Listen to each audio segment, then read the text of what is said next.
반격, 재반격. 리즈웨이는 무엇인가 마음에 짚이는 데가 있었다. 그래서 시험적으로 야간 공습도 몇 번 시도해 보았다.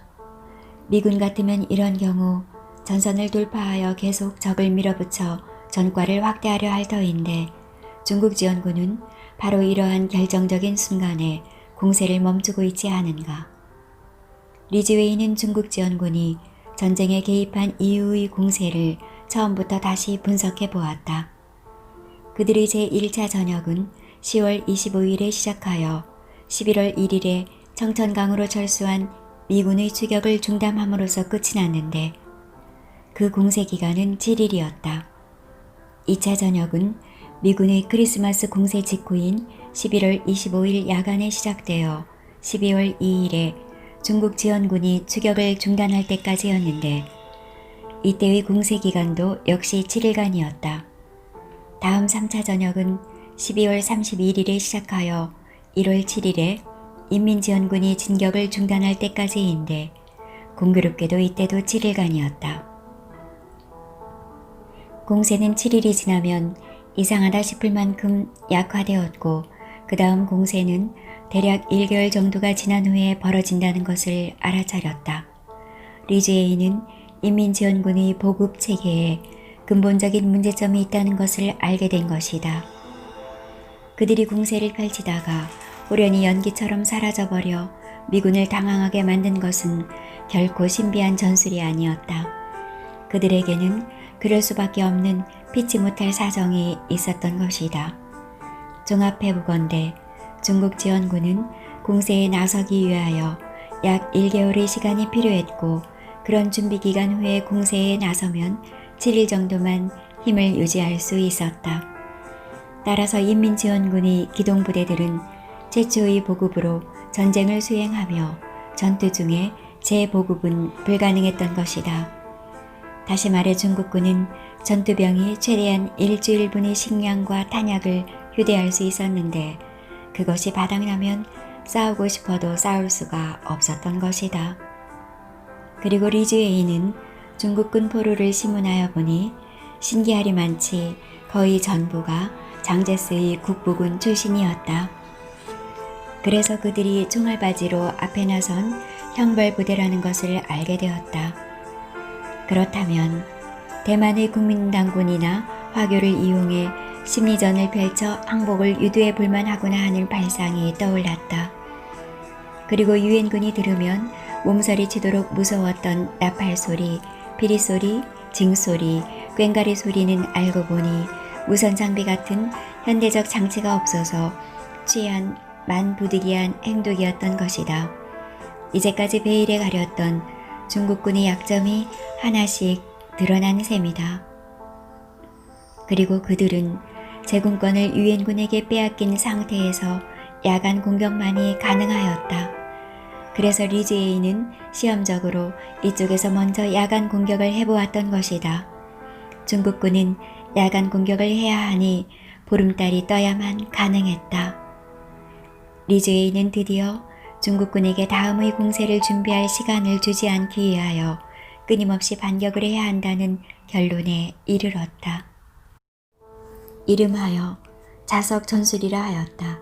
이것은 제2차 대전 때 사용하였던 낡은 전법이기도 하였다. 자석처럼 따라붙어 유엔군에게 유리하면 밀어붙여 요충지를 점령하는 반면 불리하면 잽싸게 물러나되 근거리에 머물며 약점을 노리는 것이었다. 이것은 어쩌면 중국 지원군이 조국 해방전쟁 때 대일전이나 대국민당군 전쟁에서 써먹었던 전형적인 인민해방군의 게릴라 전법이기도 하였다. 이것이 일사후퇴 때 도망가기만 급급했던 미군이 조기에 작전계획을 바꾸어 적극 공세로 바꾼 배경이다. 그리고 그 과정에서 가장 큰 소득은 중국 지원군에 대해 막연한 두려움을 극복한 일이었다. 이 미군의 전법을 중국에서는 일명 라지잔이라고 하였는데 이 라지잔으로 말미암아 한국전쟁은 38선 위치에서 시작하여 다시 38선 위치로 되돌아오는 영위로 끝나게 되는 결과를 낳는다. 유엔군이 37도선 부근까지 물러나고 서울마저 중국 지원군에게 점령당하자 미군의 위신은 말이 아니었다. 51년 1월 상순에 열린 영연방소상회의에서 영국은 공개적으로 미국이 더 이상 영연방제국을 조선전쟁에 끌어들이지 말 것과 하루속히 정전회담에 나설 것을 독촉하였다. 이에 다급해진 메가더를 선두로 하는 매파들은 중국의 동부까지 공격하여 전쟁을 확대해야 한다고 주장하기도 하였다. 류지에이는 50년 12월 25일 제8군 사령관으로 임명된 날 오전에 미국에서 동경으로 날아가 메가더를 만났다. 장군, 한국의 전황이 우리에게 유리하다고 판단될 때 제가 공격을 개시한다면 반대하시겠습니까? 언제가 전황이 유리할 때라고 생각하는가? 하여튼 지금은 아닌 것 같습니다. 전황이 유리하게 될 때까지 기다리겠다고? 전황이 유리하게 되지 않으면 공격하지 않겠다는 말인가? 글쎄요. 하마터면 말소리가 더 커질 뻔하였다. 류지의 말은 부드러웠지만 분명히 상관에게 대드는 태도였다. 메가더는 전황도 불리하고 정세도 불리한 상황에서 리지웨이와 다퉜다는 소문이라도 나면 자기에게 불리할 것을 잘 알고 있었다. 그는 흔쾌히 한 발짝 물러났다. 매슈, 알았네. 이제부터 미 8군은 자네의 손에 달렸네. 자네가 좋다고 생각하면 그대로 하게 일체를 일임하겠네. 리주에이는 드디어 전권을 위임받고 26일 오후에 한국의 제8군 사령부로 날아왔다. 그는 한국에 온 즉시 한국군 병력을 엄격히 통제하여 철저히 미군 사단의 지휘를 받도록 하고 부산에 있던 미 제10군단도 37도선 부근으로 이동하여 제1선 작전에 가담하게 하여 유엔군의 지상 병력만 25만 명을 웃돌게 하였다. 1월 15일부터 소위 울프하운드 작전을 구사하여 대규모 교전에 앞서 탱크 등 소규모 기계와 부대로 쉬지 않고 중국 지원군과 접촉하여 소금의 형태로 움직임을 제약하여 중국 인민지원군이 기습 공격을 못하도록 견제하는 한편 그들의 배치 지역과 규모를 파악하는 것을 급선무로 하였다. 류지에이 8군 사령관은 먼저 중국군이 어디까지 남아있는지를 알아보라 하였고 그의 지시에 따라 미 제1군단장 밀번 소장은 1월 15일 미 제25사단 27연대를 차출하여 북상시켰다. 제27연대의 별칭이 울프하운드였으므로 이 자석식 수색작전을 울프하운드 작전으로 정하였다. 트루먼은 유엔군이 중국군에 의하여 압도적으로 밀려 패배하자 한국을 포기할 것을 각오하고 참모총장 조세프 콜린스를 한국의 리지에이에게 급파한다. 매슈, 대통령의 의사는 한국을 포기해도 무방하다는 말씀이었소. 무슨 말씀입니까? 우리는 지금까지 중공군을 파악하지 못하고 있었을 뿐입니다. 그러나 미군이 너무나 밀리고 있지 않소. 한번 해볼만 합니다. 저는 중국군을 공격할 것입니다. 대통령께 공격을 허락해달라고 말씀해 주십시오. 정 그렇다면 좋소. 그렇게 허락을 받겠소. 저들이 인해 전술을 쓰면 저는 화해 전술을 쓰겠습니다. 군비면에서는 오히려 우리가 월등히 우세합니다. 본국으로부터 충분한 화력 지원을 부탁드립니다. 류지에이는 울프하운드 작전을 통하여 먼저 중국군 세력의 전력을 파악하였다. 중국군은 무엇보다도 보급 노선이 너무 길어 더 이상 효과적으로 공격해오기가 어렵다는 것을 알았다. 드디어 51년 1월 25일 일명 선더볼트 작전을 통해 선제 공격을 개시한다. 한편 공격을 멈춘 중국 지원군은 1월 8일부터 제50군과 제38군의 122사단 및 조선인민군 제1군단의 2개 사단을 한강 이남에 배치하여 해방과 한강 남한 교두보진지를 책임맡게 하고 제42군 제125사단은 남한강 동쪽에 두고 당면한 상대를 경계하게 하였다.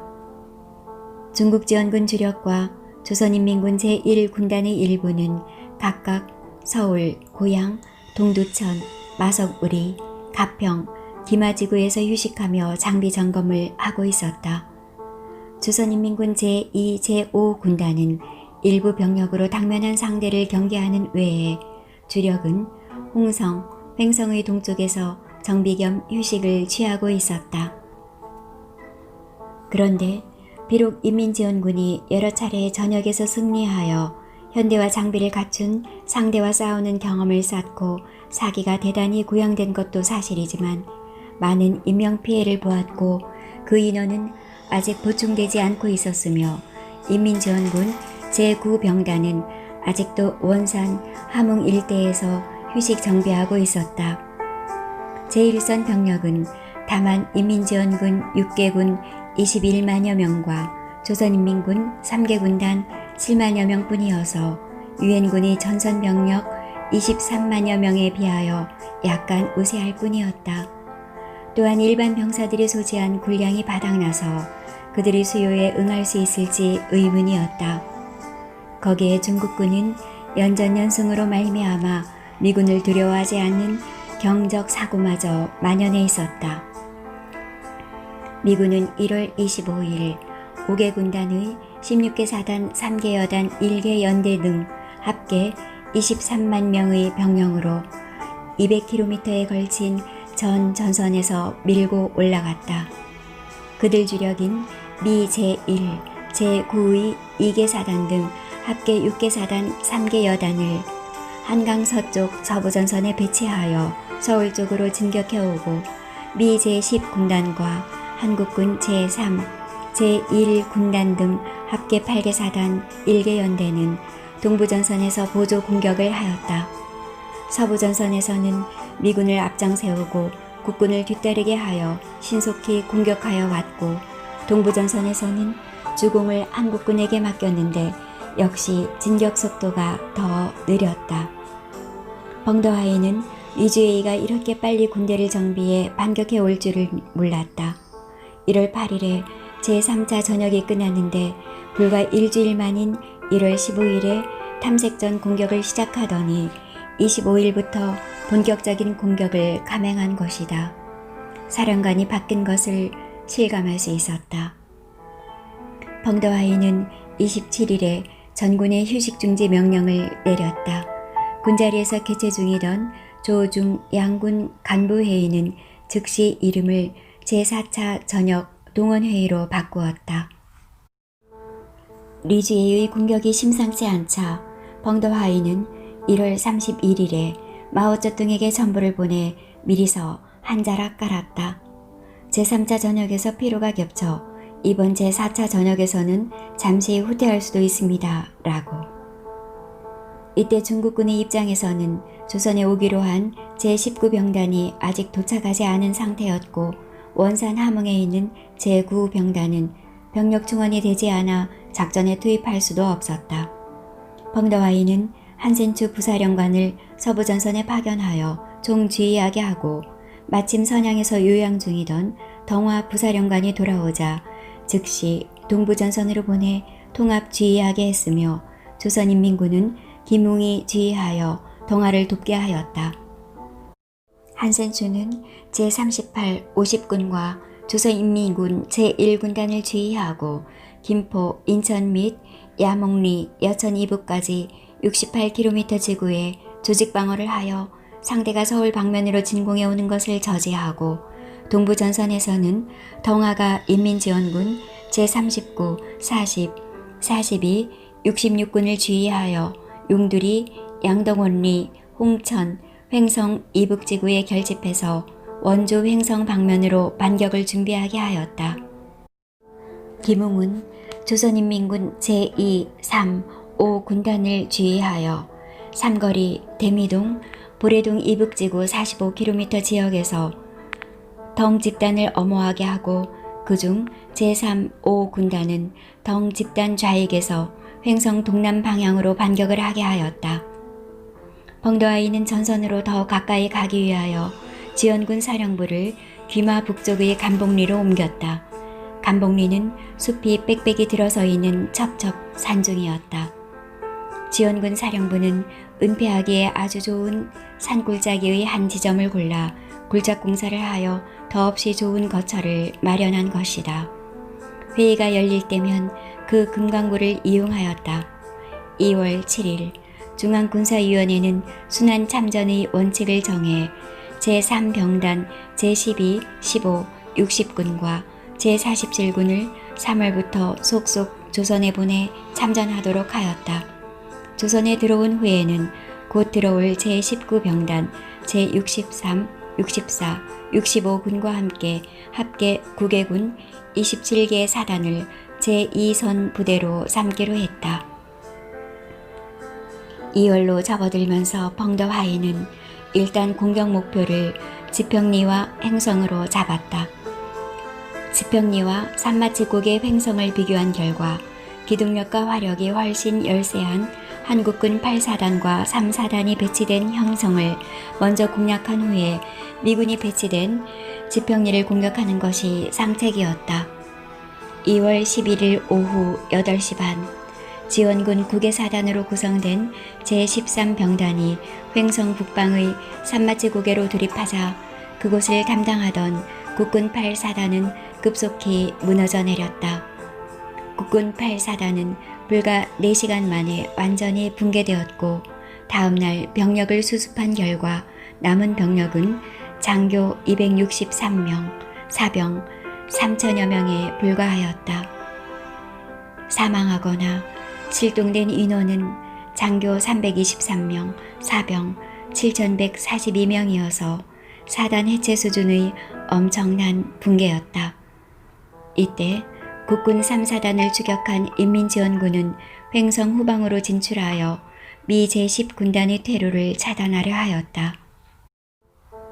2월 12일 정오 리주에이 8군 사령관은 원주의 미 제10군단 사령부를 방문하여 지평리 원주를 연결하는 새로운 방어선을 설정하고 그곳으로 부대를 철수시킨 후에 인민지원군의 공세를 막아내기로 하였다. 반면 인민지원군도 횡성에서의 승리가 전선 전체, 특히 한강 이남까지 올라온 서부전선의 유엔군에게 영향을 미치려면 그 연결점인 지평리를 확보하여야만 했다. 당시 주로 미 제2사단 23년대 전투단이 점령하고 있던 지평리는 경기도 양평군 지제면에 속한 조그마한 마을이었다. 인민지원군의 제4차 전역의 시작으로 미 제10군단이 원주를 후퇴하였기 때문에 지평리의 미 제23년대는 순식간에 돌출된 형국이 되었다. 중국 지원군은 먼저 국수리를 점령하여 지평리를 완전히 고립시켰다. 지원군은 지평리를 공격하면 유엔군은 진지를 버리고 철수할 것으로 판단하여 이전에 쓰던 수법대로 요지에 매복하고 있다가 상대가 이동할 때致命적인 타격을 가할 심산이었다. 그런데 실인즉 미 제23년대는 미리 참호를 깊이 파서 지원군을 맞을 준비를 단단히 하고 움직이지 않고 있었다. 지평리는 분지로 된 마을로서 북쪽으로는 복미산을 등지고 동남쪽으로는 작은 산들이 분포되어 있었다. 동남쪽으로 원주 서울 간 철로가 지나고 있고 다른 한 길이 남쪽의 여주 이천으로 통하고 있었다. 방어하는 유엔군 측은 미군의 1개 프리만 연대와 불란서 1개 포병대대와 탱크 중대의 총병력 약 6천여 명이었고 방어하는 면적은 사방 1500m밖에 안 되었다. 공격하는 중국 지원군의 병력은 제39, 40, 42군의 3개군 8개 연대의 5만여 인원이었다. 2월 12일 덩화 집단 지휘부는 한강 북쪽의 방곡에서 횡성 전투에 참가하지 않은 각 사단장 회의를 소집하였다. 이 회의에서 지평리의 유엔군이 남쪽으로 도주할 조짐이 있으므로 횡성 전투의 결과와는 상관없이 당일 저녁으로 차단 섬멸하여 지평리를 탈취함으로써 중국 지원군의 동서전설을 연결시키기로 결정하였다. 횡성 전투에 참가하지 않은 지원군 제40군, 제119사단의 2개 연대, 제356, 357연대, 제118사단에 배속된 제355연대는 횡성의 한국군 제8사단 선멸전에 참가하여 아직 돌아오지 않음. 이번 행동의 주력을 맡기로 하였다. 그 외 제124단 359연대, 제125사단 375연대, 그리고 제49의 포병 42연대를 배속하여 5개 연대의 병력으로 지평리의 유엔군을 섬멸하기로 했고, 통일된 주의는 인민지원군 제119사단 사단장 쉬꺼프가 맡기로 했다.